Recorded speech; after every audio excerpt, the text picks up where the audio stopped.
l'Occident est-il devenu fou? C'est d'abord ma première question avec vous ce matin. Vous demandez si l'Occident est fou. Si l'Occident est devenu fou? Non, l'Occident n'est pas devenu fou. L'Occident est fou dès le départ. La folie, mon cher gosse, je le répéterai jamais assez, consiste à construire sa vie, son existence, sur la base de la destruction des autres. C'est là la folie. Oui. Et on est fou quand on bâtit, quand on fait de ce principe la base de sa vie. C'est ça l'Occident. C'est ça l'Occident. Ce n'est pas de la caricature que nous faisons, mon cher gosse. Ce n'est pas de la caricature. L'Occident, depuis son berceau originel, c'est ce que je suis en train de vous dire. C'est-à-dire que ces différents peuples, ça a été depuis les cités grecques, les cités, que ce soit les cités grecques, romaines, oui, jusqu'à l'Empire grec, l'Empire romain, parce que la Grèce a pu jusqu'à s'élever à l'Empire, c'est avec Alexandre le Grand. Oui. Et puis Rome a connu l'Empire que nous avons tous connu, à vocation entre guillemets universelle, jusqu'au grand schisme, c'est pas l'Occident et l'Orient. Et d'ailleurs, ce schisme-là structure l'Occident jusqu'à aujourd'hui. Hein? Et même la géopolitique mondiale. Ça commence avec les barbares. Oui, jusqu'à aujourd'hui. Donc, que ce soit à l'interne, ça a été des guerres. La caractéristique majeure de l'Occident, ça a été les guerres intestines. Dans des dimensions pas possibles, mon cher gosse. Les dimensions les plus darwiniennes, inimaginables, avec sélection de guerre d'extermination. Je ne peux exister que si j'ai exterminé l'autre. C'est ça l'intérieur. Ça s'est manifesté dans toutes les guerres des cités athéniennes, que ce soit les guerres du Péloponnèse, les guerres russes. Oui, alors, vous êtes loin, parce qu'avec les Prusses, c'est un peu récent. Je suis dans le berceau originel. Oui. Les guerres qui opposaient les ligues athéniennes, ça fait des guerres, mais c'était des guerres d'extermination, d'une violence extraordinaire. Ce qui a opposé pendant longtemps Athènes à Sparte. Oh là là, quand vous voulez comprendre, l'esprit guerrier de l'Occident allait étudier Sparte. Oui. Vous allez comprendre. L'esprit guerrier de l'Occident. Et toute la vie donc de l'Occident, jusqu'aux 2 guerres mondiales. C'est ça. C'est-à-dire que c'est une vie, c'est la violence. C'est les exacerbations, la célébration de la violence. Folie. La folie. La domination. C'est-à-dire, on ne sait pas coopérer. On ne sait pas organiser la coopération entre les hommes. Oui. On ne sait pas organiser un espace de coopération en dehors de la guerre. On ne peut coopérer que si on est en guerre contre un ennemi à l'extérieur. L'unité entre moi et toi dépend de la guerre qu'on fait à l'extérieur. S'il n'y a pas de guerre à l'extérieur, moi et toi, on fait la guerre entre nous. Cet instinct, cette pulsion guerrière, n'est-ce pas, est ce que j'appelle, est ce que vous appelez, n'est-ce pas, la matrice de la folie. Donc l'Occident n'est pas devenu fou, l'Occident est fou, mon cher gosse. Fou, parce qu'elle a construit une hégémonie, n'est-ce pas, sur la base de la négation des autres, mon cher gosse. Oui. Il peut avoir de l'hégémonie sans nier les autres, mon cher gosse. Il peut avoir de l'hégémonie sans nier les autres. Mais la particularité de l'hégémonie occidentale, c'est que je dois dominer jusqu'à l'extermination de l'autre. J'arrache tous ses biens, j'arrache tout ce qu'il a, j'arrache sa dignité, j'arrache ses biens, j'arrache ses ressources, je les confisque et j'en fais ma propriété. Vous comprenez? Or, la nature nous apprend que ça ne fonctionne pas comme ça. La parole de Dieu nous apprend que ça ne fonctionne pas comme ça. Les sagesses qui ont fondé l'humanité et l'ont accompagné durant toute sa course nous enseignent que ça ne fonctionne pas comme ça. Quand tu fais ça, il y a un pourrissement à l'intérieur. Il y a une cadavérisation, n'est-ce pas, qui s'empare de toi. Donc tu cadavérises à l'intérieur, tu pourris. Et les asticots remplissent ton intérieur. Comprenez? Alors, vous devenez la mort. Vous devenez la mort. Oui. Donc, c'est ce qu'on vit aujourd'hui, la folie. Donc, la folie, c'est d'adopter comme un paradigme des valeurs de vie qui sont en réalité les valeurs de mort.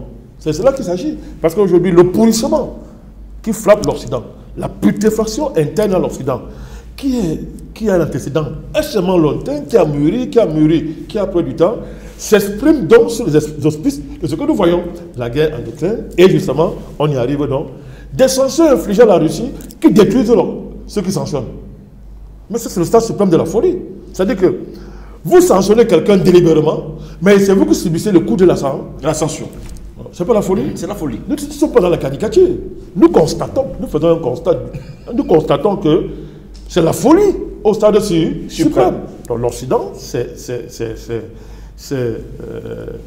n'est-ce pas, célèbre sa folie qui se manifeste donc dans la situation que nous voyons dans ce rapport au pétrole russe, mon cher Gauss. Oui. Mais ce rapport n'est pas compréhensible si on ne l'enracine pas, n'est-ce pas, dans tout le passé de l'Occident. C'est ça qui est important, pour voir que ce n'est pas une situation conjoncturelle.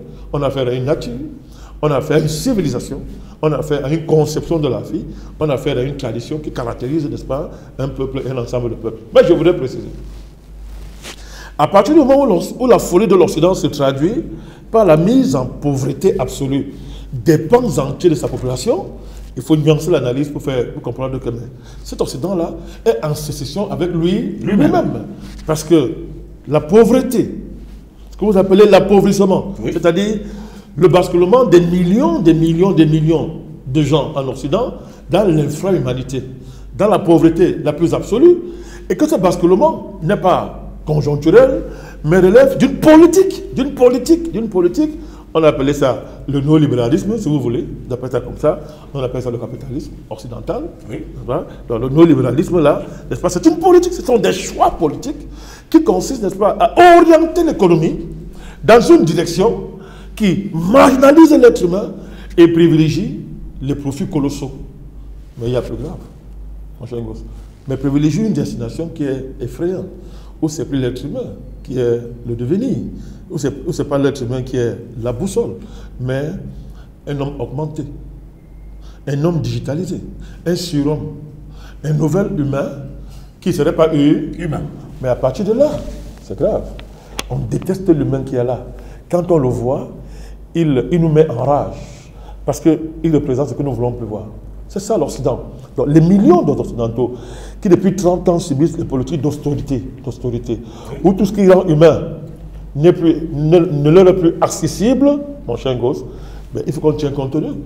Ils sont le témoignage de la sécession de l'Occident envers lui-même. C'est le cas des sanctions contre la Russie. C'est des sanctions contre la Russie. Les gens organisent une guerre. Les gens provoquent une puissance nucléaire, la plus grande puissance nucléaire du monde. Et la première puissance mondiale. Ils savent très bien que là, il y a des lignes rouges à ne pas franchir, parce que ces lignes rouges-là, si c'est à eux qu'on faisait ça, il y a longtemps qu'ils auraient rasé l'humanité. Mais la patience de la Russie, on provoque, et faisant preuve de beaucoup de hauteur, la Russie préfère à la guerre une opération spéciale. Opération spéciale parce que la Russie pense que les gens quand même savent que les accords de Minsk ont été signés. Ce n'est pas un débat aérien.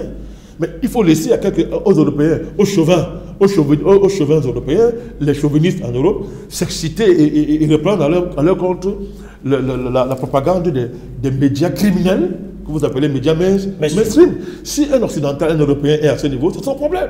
Mais il faut leur opposer la vérité. La vérité, ce sont les accords de Minsk. Les accords de Minsk avaient réglé ce problème. Et les accords de Minsk sont devenus du droit international. C'était entériné par l'ONU dans le cadre d'une résolution, n'est-ce pas, avec des parrains, dont la France et l'Allemagne qui étaient chargés de veiller à leur application. Mais Zelensky a refusé d'appliquer les accords de Minsk sous ordre de Washington. Donc, le débat, il est clos. Donc, quand on parle d'opération spéciale, nous savons de quoi nous parlons. Donc, les gens provoquent la Russie, mon cher Ngoz, provoquent la Russie, en oubliant, en faisant comme si. Folie. Vous parlez de folie, en faisant comme si. Mais il n'y a pas de dépendance économique avec la Russie. Ils oublient la dépendance avec le pétrole, le gaz, les céréales, avec les matières premières russes. Dépendance qui vont pour certains pays à 50%, pour d'autres à 40%, d'autres à 35%, d'autres à 17%, le métal de fer. Donc, ce n'est pas la folie, mais si elle dépend de vous. Alors, écoutez, supposons, si moi j'ai un revenu mensuel, parlons comme ça, de 1000 francs, et que vous payez dedans à 500 francs ou à 400 francs, mais je ne peux pas m'amuser avec vous, sauf à être fou. J'ai à votre égard un minimum de respect. C'est cela qu'il s'agit. C'est même pas l'amour, c'est la lucidité. C'est-à-dire il faut être raisonnable. Quelqu'un qui pèse de 400 francs, de 500 francs dans mon revenu mensuel de 1000 francs, je ne peux pas n'importe quoi avec lui. Si je suis normal. Mais si je suis fou, je vais faire comme s'il ne représente rien dans mes revenus. Alors, s'il ne représente rien, ok. Il va enlever les 400 francs, les 500 francs, avec lesquels il pèse dans mes revenus de 1000 francs. Et moi qui étais habitué à vivre hier avec 1000 francs, donc voilà, je me retrouve brusquement avec 500 francs. Et voilà, c'est ça l'Europe. J'ai fait un schéma pédagogique, c'est ça la situation. En Europe, c'est de cela qu'il s'agit. Ne faisons pas les grands discours qui vont embrouiller les gens. Je viens de vous schématiser, et c'est un schéma juste, c'est ce qui se passe entre l'Europe et la Russie.